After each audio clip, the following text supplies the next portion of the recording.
Hi, everyone. I want to talk about something important, and this is mental images, mental and sensory images. First of all, let me explain why we even have to speak about it. We have to talk about it because having the skill to send and receive mental and sensory images in English will allow you to end the translation forever, for good. Let's end the era of translation.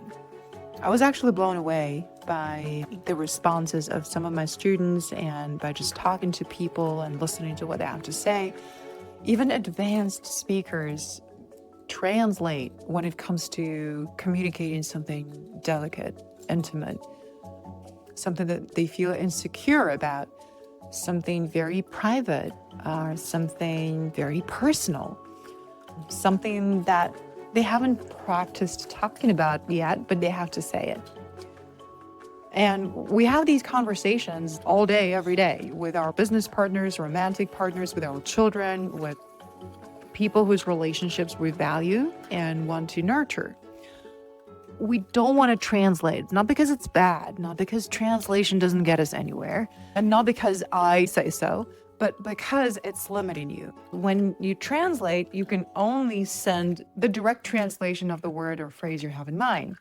When you send a mental image, or when you're able to receive mental images, you're able to see so much more of what a person means.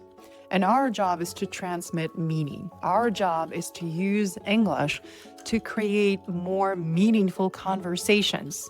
Even if we're having a conversation with our counselor or with our mentor, with a therapist, with a friend, the only thing you're doing is you're trying to make sense of your experience. The conversations that I am talking about on my channel and everything about my work is at the level of soulful connections, soulful conversations, meaningful connections, and meaningful relationships.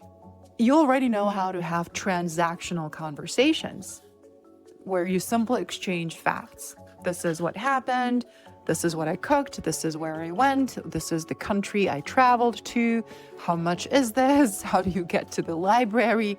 All these transactional conversations, you already know how to have them. So let's talk about something that runs deeper than that. What does it mean to receive a mental image? It means that when someone says a word, you see what they're saying. You don't just translate it. You don't just receive words, which are empty. You feel what they're saying. You can see it and you can feel it. Think about it this way. That's why I call them mental images, because usually we see a picture in our head, and sensory images, because sometimes you're going to remember your experience of tasting that thing they're talking about, smelling that thing they're talking about, having firsthand experience about the thing they're talking about.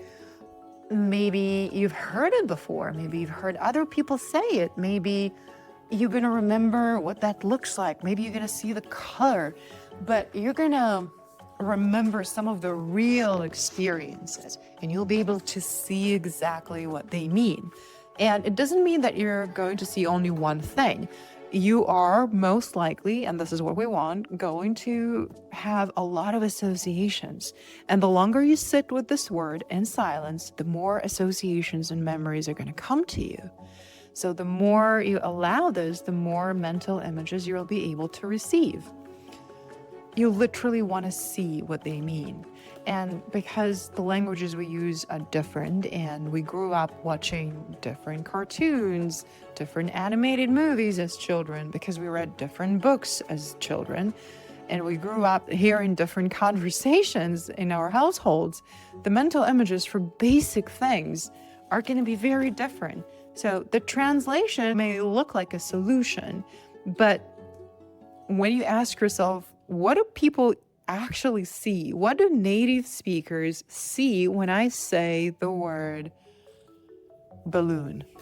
What do they see? They're not going to see the same balloon that you have in mind. What do they see when I say the word cartoon? What do they see when I say family time? What do they see? What do you see when they say curfew? And you probably don't see anything. Or maybe you do.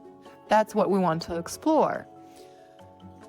They're going to remember lots of different experiences with curfew. If you haven't had those experiences, you'll have trouble connecting with what they're saying. So we want to see what they want to show us with their words. And remember that we're primarily interested in seeing and feeling what they're saying.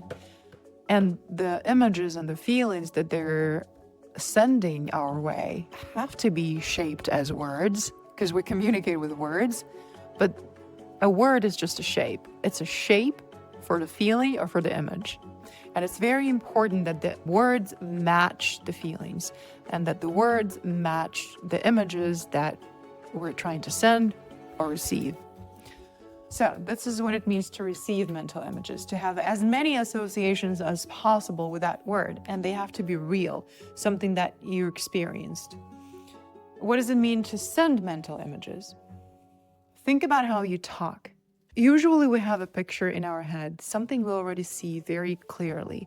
We don't think in words, we think in images. We feel something or we see something, and it's important for us to send that thing that we're seeing to help another person see the same thing. That's the best way to put it. Our job is to do our best for them to relate to how we're feeling, so that they can connect with something within them that knows that feeling. And we need to choose our words accordingly. So think about it this way. You already see something. You already see that exciting moment from your vacation. You have experienced it firsthand. You see it. Or you're looking at a painting on your wall, or you're looking at your child and you know what they're doing, or you were at that meeting at work and you know exactly what happened. You can see it clearly. Now you need to paint that picture for someone else using your words. That's what it means to send a mental image. You must help them see it. Saying the words and hoping that they translate them correctly is not the solution. Having the words fall out of your mouth, hoping that these are going to be the right words, is not the solution either. So how do you practice that? Mental images is the theme in the community this month. And we have quite a few exercises to help you navigate mental images and what this feels like and what it looks like to send and receive them.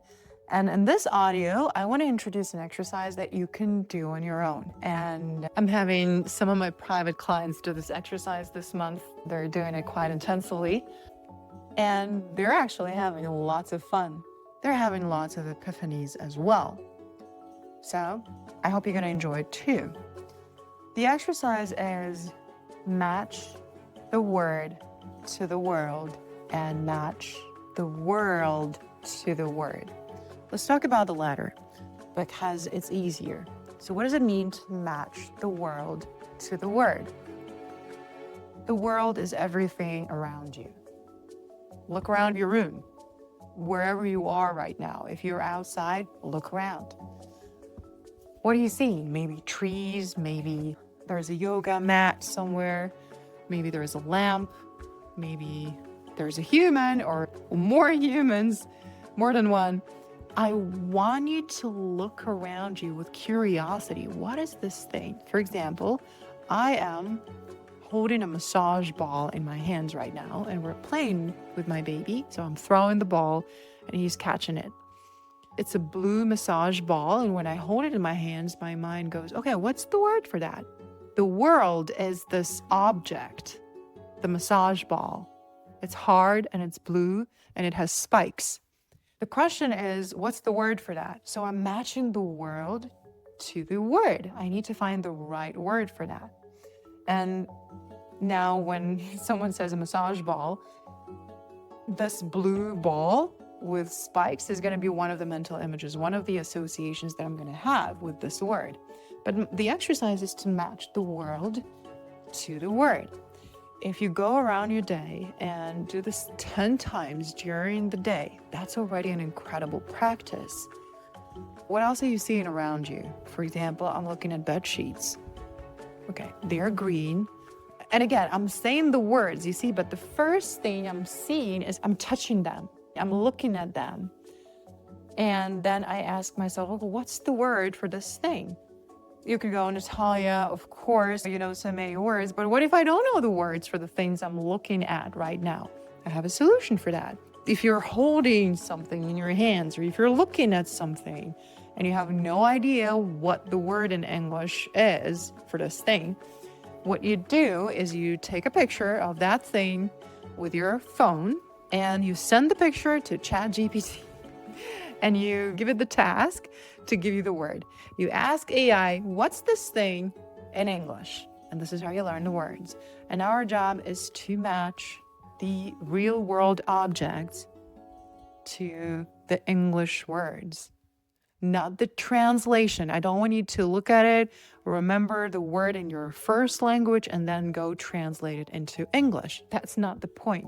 The point is to find the word that really matches this specific object and do it 10 times during the day. It would be fun if you shared the pictures of the objects you look at during the day, and this is what we're going to do in the community, and share the names for those worldly objects. And then you do the opposite, which is a little bit more difficult, but it's nevertheless a lot of fun. You match the word to the world. To do this exercise, you need words. And where can you get the words? Maybe you read Instagram carousels throughout the day. Maybe you read a book. Maybe you read blogs. Maybe you read Twitter. You either need to read them or hear them in a song or in a conversation, in a podcast episode, anywhere. Maybe you're going to get them from a conversation. But I recommend looking at words. For this specific exercise, I need you to see the words so you don't feel like you're in a rush, so that you have enough time to match this word to the world. This is how it goes. Let's say you see a word somewhere on Instagram or Twitter or Threads, and the word should ignite your curiosity. You go, oh, do I really understand the word? If you see a simple word such as cat, I don't think your mind is going to stop there and ask all those questions. But how about you see the word integrity? And ask yourself, how do I actually see integrity? What's my immediate association? And then sit there a little bit, because more associations are going to come to you. Let me give you some examples so you understand what I mean.